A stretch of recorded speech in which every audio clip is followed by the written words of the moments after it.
السلام علیکم ورحمۃ اللہ وبرکاتہ۔ عزیز دوستوں، ساتھیوں، میں محمد شہزاد خان آپ تمام ہی کا اپنے چینل ایس کے ایڈیویژن میں خیر مقدم کرتا ہوں۔ آپ تمام ہی کا اپنے اس چینل میں تہہ دل سے استقبال کرتا ہوں۔ امید کرتا ہوں آپ تمام ہی خیر عافیت سے ہوں گے اور خوش و خرم زندگی گزار رہے ہوں گے۔ آج کا ہمارا ٹاپک ہے دوستو مرثیہ نگاری۔ ہم پڑھ رہے تھے مرثیہ نگاری کا جب بھی اردو ادب میں نام آتا ہے تو دو ہی نام آتے ہیں، ایک آتا ہے میر انیس، ایک آتا ہے مرزا دبیر۔ مرزا دبیر ویسے سینئر ہے اور میر انیس ان کے بعد میں آئے ہیں، لیکن میر انیس کے کچھ کام ایسے رہے ہیں، ان میں کچھ ایسی خاصیت تھی، کچھ ایسی خصوصیات تھی کہ میر انیس نے مرزا دبیر سے بھی زیادہ نام کمایا۔ اور دیکھا جائے تو حالانکہ مرزا دبیر کے بھی مرثیے بہت ہی جاندار اور بہت ہی شاندار ہیں، لیکن علامہ شبلی نعمانی نے موازنہ انیس و دبیر میں میر انیس کی کچھ زیادہ ہی تعریفیں کر دی ہیں اس کے اندر، اور آج تک لوگ اس کو پیمانہ بنا کر آج تک میر انیس کو ٹاپ لیول پہ اور مرزا دبیر کو سیکنڈ لیول پہ جانتے ہیں، جبکہ ایسا ہے نہیں۔ میں دونوں کو ہی پیرالل برابر بھی دیکھیں تو دونوں برابر ہی مانے جائیں گے، لیکن صرف یہ علامہ شبلی نعمانی کا کارنامہ ہے کہ انہوں نے اپنے موازنہ انیس و دبیر میں کچھ زیادہ تعریفیں کر دی تھی، جو آج تک اسی کو وہی سسٹم آج تک فالو کیا جا رہا ہے۔ چلیے باتوں کا سلسلہ تو یوں ہی چلتا رہے گا۔ شروع کرتے ہیں آج کا ویڈیو۔ سوال ہے میر انیس کی مرثیہ نگاری پر تنقیدی تبصرہ کیجیے۔ ابھی سوال آپ سے گھما پھرا کر کچھ بھی پوچھا جا سکتا ہے، میر انیس کی مرثیہ نگاری کا تنقیدی جائزہ لیجیے، میر انیس کی مرثیہ نگاری کے بارے میں بتائیے، کچھ بھی گھما پھرا سوال پوچھا جا سکتا ہے۔ تو میر انیس کی مرثیہ نگاری کو ہم پورا ڈیٹیل میں جانیں گے۔ جواب کیا ہے دیکھیے۔ میر انیس کے مختصر حالات زندگی دیکھتے ہیں پہلے۔ ہزاروں سال نرگس اپنی بے نوری پہ روتی ہے، بڑی مشکل سے ہوتا ہے چمن میں دید اور پیدا۔ میر انیس کا پورا نام میر ببر علی تھا۔ انیس تخلص کرتے تھے۔ انیس کی 1801 میں فیض آباد یوپی میں پیدا ہوئے۔ ان کے والد میر مستحسن خلیق بھی اپنے زمانے کے مشہور مرثیہ گو شاعر تھے۔ میر انیس نے ابتدائی تعلیم مولوی حیدر علی سے حاصل کی۔ چونکہ شاعری ورثے میں ملی تھی اور فطری طور پر طبیعت بھی مائل تھی، اس لیے لکھنؤ چلے آئے اور نواب آصف الدولہ کے دربار میں رسائی ہو گئی۔ 1857 کے انقلاب کے بعد عظیم آباد چلے گئے۔ بنارس اور حیدرآباد میں بھی مقیم رہے۔ ہر جگہ لوگوں نے بڑی آؤ بھگت کی اور سر آنکھوں پر بٹھایا، لیکن زندگی کا آخری دور لکھنؤ میں ہی بسر کیا اور 1874 عیسوی میں لکھنؤ میں ہی وفات پائی۔ میر انیس بڑی آن بان والے زندہ دل اور شگفتہ طبیعت انسان تھے۔ طبیعت میں خودداری تھی، وقت کی پابندی اور نفاست پسندی ان کی شخصیت کا جوہر تھا۔ غرض کی میر انیس کی شخصیت میں وہ تمام خوبیاں بدرجہ اتم موجود تھیں جو ایک کامیاب شخص کا جزو لینفک ہوتی ہے۔ اب بات کرتے ہیں میر انیس کی مرثیہ نگاری کا تنقیدی جائزہ۔ دہلی کی آنکھ کا تارا تھا انیس۔ کیا لکھا ہے؟ دہلی کی آنکھ کا تارا تھا انیس، لکھنؤ کی زبان کا سہارا تھا انیس، دلی جڑ تھی لکھنؤ اس کی بہار، دونوں کا ہے دعویٰ کہ ہمارا تھا انیس۔ اردو مرثیے کے بیتاج بادشاہ میر انیس کو مرثیہ نگاری وراثت میں ملی تھی۔ اپنی شاعری کا آغاز انہوں نے غزل گوئی سے کیا تھا، مگر والد کی نصیحت کے بعد صنف مرثیہ گوئی کے لیے موقوف ہو گئے اور اس فن کو خوب وسعت اور ترقی عطا کر کے بلندیوں کی معراج تک پہنچا دیا، خوب شہرت اور داد بھی حاصل کی۔ انیس نے شاعری کے ابتدائی دور میں اپنے والد میر خلیق سے اصلاح لی۔ ان کے والد خود اپنے زمانے کے مشہور مرثیہ نگار تھے اور ان کے دادا میر حسن نے بھی مرثیہ لکھے تھے۔ میر انیس کو مرثیہ نگاری وراثت میں ملی تھی اور اپنی اس وراثت پر انہیں فخر تھا، جس کا اظہار ایک مرثیے میں ان الفاظ میں کرتے ہیں۔ کیسے کرتے ہیں دیکھیے۔ نمک خوان تکلم ہے فصاحت میری، ناطقیں بند ہیں سن سن کے بلاغت میری، رنگ اڑتے ہیں وہ رنگی ہے عبارت میری، شور جس کا ہے وہ دریا ہے طبیعت میری، عمر گزری ہے اسی دشت کی سیاہی میں، پانچویں پشت ہے شبیر کی مداحی میں۔ حقیقت یہ ہے کہ میر انیس نے اپنی اس وراثت کے وارث ہونے کا نہ صرف حق ادا کیا بلکہ اپنی فطری قابلیت اور ذہانت مرثیہ گوئی کے رفعت و بلندی عطا کرتے ہوئے اس مقام عظیم پر لے جا کر چھوڑا کہ جہاں آج تک کسی دوسرے کی رسائی ممکن نہ ہو سکی۔ اس لیے ان کا دعویٰ برحق ہے کہ گلدستہ معنی کو نئے ڈھنگ سے باندھوں، گلدستہ معنی کو نئے ڈھنگ سے باندھوں، ایک پھول کا مضموں ہو تو 100 رنگ سے باندھوں۔ ایک ہی لائن میں کتنی بڑی بات کہتے ہیں، گلدستہ معنی کو نئے ڈھنگ سے باندھوں، ایک پھول کا مضموں ہو تو 100 رنگ سے باندھوں۔ اتنے قابل انسان تھے۔ اردو شاعری جس کی تنگ دامانی کا اپنوں بیگانوں سبھی کو گلا تھا، میراثی انیس کی زیر بار احسان ہے کہ یہ لازوال دولت پا کر ایسی مالدار ہو گئی کہ دنیا کی ترقی یافتہ زبانوں کے ادبی ذخیرے اب اسے مرعوب نہیں کر سکتے۔ بقول سنبل نگار کہتے ہیں، جس شاعری پر الزام تھا کہ اس میں حسن و عشق کی جھوٹی کہانیوں کے سوا کچھ بھی تو نہیں، ان مرثیوں کی بدولت دنیا کا کون سا مضمون ہے جو اس میں داخل نہ ہو گیا ہو۔ میر انیس ہماری زبان کے عظیم شاعروں میں سے ایک ہیں اور موضوعات شعر کو وسعت دینے کے اعتبار سے ان سب میں سر بلند۔ حقیقت یہ ہے کہ میر انیس کے قلم سے ایسے مرثیے وجود میں آئے کہ دنیا کا کوئی ادب ان کے ہم پلہ مرثیے پیش نہیں کر سکتا۔ ان مرثیوں کی عظمت کا راز مندرجہ ذیل خصوصیات ہیں۔ اب بات کرتے ہیں ان کی کوالٹیز کے بارے میں۔ سب سے پہلے بات کرتے ہیں ان کے مرثیوں کی زبان و بیان کے بارے میں۔ میر انیس اپنے شعروں میں لفظ اس سلیقے سے جماتے ہیں جس سلیقے سے جوہری نگینے جڑتا ہے۔ انہیں لفظوں کے انتخاب و ترتیب میں بڑی مہارت حاصل ہے۔ لفظوں کا انتخاب کرتے وقت وہ ان کی خوش آہنگی پر بھی نظر رکھتے ہیں اور یہ اطمینان بھی کر لیتے ہیں کہ جو خیال ادا کرنا ہے وہ ان لفظوں سے پوری طرح ادا ہو جائے اور سننے والے کے دل میں ان سے وہی کیفیت پیدا ہو جو وہ پیدا کرانا چاہتے ہیں۔ انیس موقع و محل کے مناسبت سے ہر کردار کی زبان سے وہی الفاظ ادا کرتے ہیں جو اس کے لیے موزوں ہیں۔ اس لیے انہوں نے اتنے اچھے مکالمے لکھے ہیں کہ ہر فنکار نہیں لکھ سکتا۔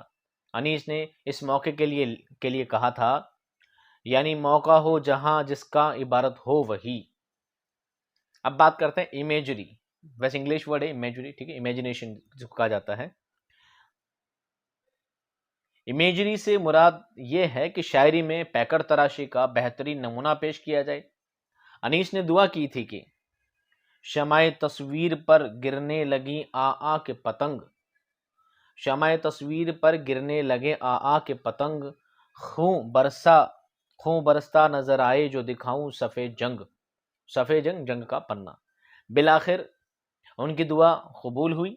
ان کے مرثیوں میں فطرت کی تصویر کشی کے بہترین نمونے دیکھے جا سکتے ہیں۔ اس ضمن میں ان کا یہ شعر تو مقبول عام کا درجہ حاصل کر چکا ہے۔ کھا کے اوس اور بھی سبزہ ہرا ہوا، تھا موتیوں سے دامن صحرا بھرا ہوا۔ اس کے بعد اگلا ٹاپک ہے انسانی نفسیات۔ انیس کے مرثیوں کی کامیابی کا ایک اہم راز یہ ہے کہ وہ نفسیات انسانی کے بڑے ماہر ہیں۔ انیس مرثیہ کے تمام تر کرداروں کی نفسیات سے بخوبی واقف ہیں۔ کمسن صغیرہ جسے مدینے میں چھوڑ کر اس کے ماں باپ بہن بھائی سفر پر، یہ صغیرہ صغرا تھا شاید، ورڈ غلط لکھا ہے، ٹھیک ہے، ٹائپنگ مسٹیک ہو سکتی ہے۔ اس کے ماں باپ بہن بھائی سفر پر روانہ ہوتے ہیں، وہ بالکل بچوں کی طرح باتیں کرتی ہے۔ میر انیس اس کی نفسیات کا بیان ان الفاظ میں کرتے ہیں کہ میں یہ نہیں کہتی کہ اماری میں بٹھا دو، یہ اماری ہوتی نا ایک ہاتھیوں کے اوپر گھوڑے کے اوپر جو باندھی جاتی شاید اسے عماری کہا جاتا ہے۔ میں یہ نہیں کہتی کہ عماری میں بٹھا دو، بابا مجھے فضا کی سواری میں بٹھا دو۔ اس کے بعد ہے جذبات نگاری۔ نفسیات انسانی پر میر انیس کی گہری نظر کا نتیجہ یہ ہے کہ وہ جذبات نگاری کا حق پوری طرح ادا کر دیتے ہیں۔ انسان احساسات و جذبات کا مجموعہ ہے اور ان کی بہت سی قسمیں ہیں، مثلا غم، غصہ، خوشی، حیرت وغیرہ۔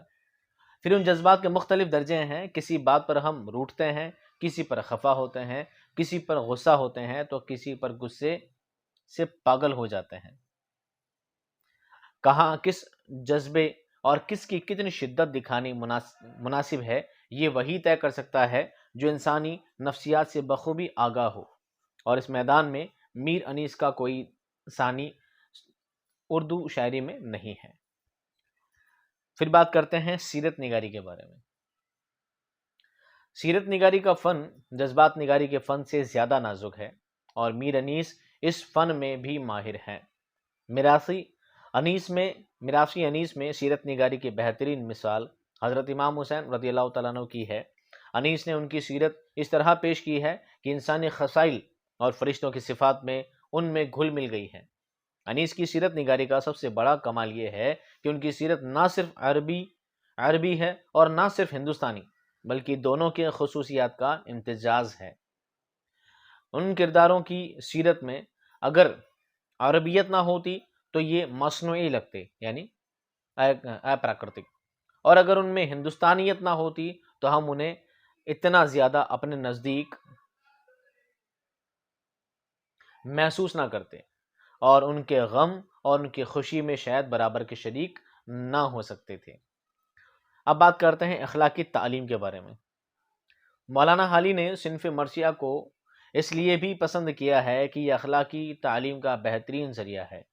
انیس نے کہیں کہیں براہ راست پند و نصیحت سے بھی کام لیا ہے، لیکن زیادہ اثر اس وقت ہوتا ہے جب ہم نیک انسانوں کو نزدیک سے دیکھتے ہیں۔ جب امام حر کی پیاسی فوج کو سیراب کرنے کے لیے پانی کا سارا ذخیرہ لٹا دیتے ہیں، خیمہ نصب کرنے کا وقت آتا ہے تو فتنہ و فساد کو دور رکھنے کے لیے دریا کنارے سے ہٹ جاتے ہیں، پیاس کی شدت میں بھی ذکر الہی میں مشغول رہتے ہیں، ظالم دشمنوں کے ساتھ بھی رحم کا سلوک کرتے ہیں۔ غرض حسینی قافلے میں جتنے لوگ شامل ہیں ان کا کردار میر انیس نے اس انداز میں پیش کیا ہے کہ قاری یا سامع کے دل میں ان جیسا بننے کی آرزو پیدا ہوتی ہے۔ پھر بات کرتے ہیں فصاحت و بلاغت کی۔ فصاحت و بلاغت، انیس کا کلام فصاحت و بلاغت کی بہترین مثال ہے۔ فصاحت کا علم یہ ہے کہ ان کے کلام سے کوئی لفظ ہٹا کر اس کی جگہ دوسرا لفظ رکھ دینا آسان نہیں۔ بلاغت کی تعریف یہ ہے کہ کردار کی زبان سے وہی لفظ ادا کرائے جائیں جن کی اس شخص سے اس موقع پر توقع کی جا سکتی ہے۔ میر انیس دونوں میدانوں میں ماہر ہیں، مثلا کھا کھا کے اوس اور بھی سبزہ ہرا ہوا تھا، موتیوں سے دامن صحرا بھرا ہوا، یہ ایک فصاحت کی مثال ہے۔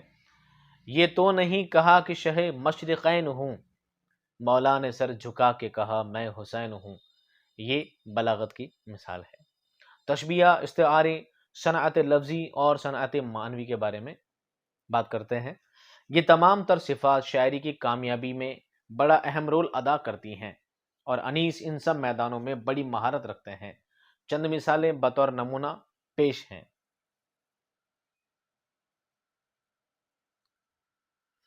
یوں برچھیاں تھی چاروں طرف اس جناب کے، جیسے کرن نکلتی گرد آفتاب کے۔ تشبیہ کیا ہے؟ یہ تشبیہ کی مثال ہے۔ شبنم نے بھر دیے تھے کٹورے گلاب کے، اور یہ کیا ہے؟ استعارہ ہے۔ پیاسی جو تھی سپاہ خدا تین رات کی، ساحل سے سر پٹکتی تھی موجیں فرات کی، یہ اس نے تعلیل کی مثال ہے۔ بھن جاتا تھا جو گرتا تھا دانا زمین پر، مبالغہ، بات کو بہت زیادہ بڑا چلا کر کہنا۔ حالانکہ تشبیہ، استعارہ، حسن تعلیل اور مبالغہ کے بارے میں اگر آپ کو ڈیپلی جاننا ہے تو آپ چینل پر لکھیے گا، ٹائپ کیجئے گا، صنعت والا ٹاپک سرچ کر لیجئے گا، یوٹیوب پر آپ کو ڈیٹیلڈ میں مل جائے گا، وہاں سے پورا ویڈیو دیکھ سکتے ہیں، اور ایک ایک چیز کے بارے میں بہت لمبی چوڑی ایکسپلینیشن دے رکھی ہے، بہت زیادہ ڈیٹیل میں سمجھایا، آپ وہاں جا کر ان چیزوں کو دیکھ سکتے ہیں، اس لیے یہاں پر سمجھانا مناسب نہیں ہے۔ اب بات کرتے ہیں خامیوں کی، کہ ہر انسان میں، ہر کام میں، ہر کلام میں کچھ خوبیاں اور کچھ خامیاں ضرور ہوتی ہیں۔ بات کرتے ہیں کچھ خامیوں کی۔ بلا شبہ میر انیس کے کلام میں قدم قدم پر خوبیاں موجود ہیں، مگر ان سب کے باوجود در حقیقت یہ ہے کہ ان کا کلام خامیوں سے یکسر خالی نہیں۔ مثلاً ان کی شاعری کہیں کہیں لفظوں کا کھیل نظر آتی ہے، وہ جا بجا اس زمانے کی عام وبا رعایت لفظی میں بھی مبتلا نظر آتے ہیں۔ بقول پروفیسر مسعود حسن رضوی، ان کا یہ عیب ایسا نظر آتا ہے جیسے چاند میں داغ، مگر بقول پروفیسر آل احمد سرور کہتے ہیں یہ وہ داغ ہیں جن سے چاند کے حسن میں کمی نہیں آتی۔ حقیقت ہے کہ میر انیس نے اپنے اعلیٰ ذوق، گہرے مشاہدے، فنی بصیرت، زبان و بیان پر قدرت اور داخلی و خارجی جذبات و احساسات کے امتزاج سے اردو مرثیے کو وہ عظمت بخشی کہ ان کا نام اردو شاعری کی عظمت کا امین بن گیا۔ بقول امداد امام اثر کیا کہتے ہیں؟ اگر میر انیس کو شعرائے اردو کے زمرے سے نکال کر الگ کر لیجئے تو اردو شاعری فارسی شاعری سے بہت پیچھے رہ جاتی ہے۔ بلا شبہ میر انیس اردو مرثیہ نگاری کے بے تاج بادشاہ ہیں۔ خود میر انیس کا یہ بند ان کی مرثیہ نگاری پر صادق آتا ہے۔ کیا کہتے ہیں؟ ہے گوہر محیط فصاحت سخن میرا، گویا ہے موتیوں کا خزانہ دہن میرا۔ اب یہ میرا کو میرا پڑھتے ہیں اس زمانے میں، ٹھیک ہے، میرا پڑھتے تھے شارٹ میں تو اس کا رائمنگ بیٹھ جاتی تھی، پر یہاں پر پورا میرا ہی پڑھیں گے۔ ہے گوہر محیط فصاحت سخن میرا، گویا ہے موتیوں کا خزانہ دہن میرا۔ ہے مدح خوانی گل زہرہ چلن میرا، محفوظ جہاں میں خزاں سے چمن میرا۔ بلبل نے ایسے نغمہ رنگیں سنے نہیں، دامن میں ہے وہ گل جو کسی نے چنے نہیں۔ تو یہاں پر کیا ہوتا ہے، ہمارا انیس کا ٹاپک کیا ہوتا ہے، کمپلیٹ ہوتا ہے، اور مرثیہ نگاری بس ہم اتنی ہی پڑھیں گے۔ مرثیہ نگاری میں انیس اور دبیر دو ہی انسانوں کا نام بہت زیادہ اعلیٰ درجے میں لیا جاتا ہے یا ٹاپ موسٹ میں گنا جاتا ہے۔ تو ہم مرثیہ کے بارے میں پڑھ چکے ہیں اور انیس کا ٹاپک آج ہم کمپلیٹ کر چکے ہیں۔ اس کے بعد ہم نیکسٹ ویڈیو میں پڑھیں گے دبیر کی مرثیہ نگاری کا تنقیدی جائزہ۔ ملتے ہیں نیکسٹ کلاس میں۔ آپ کو کوئی کمنٹ، کوئی کیوری ہو تو کمنٹ میں ضرور لکھیے گا۔ میں ملتا ہوں آپ کو نیکسٹ ویڈیو میں بہت جلد، تب تک خوش رہیے، آباد رہیے، خدا حافظ۔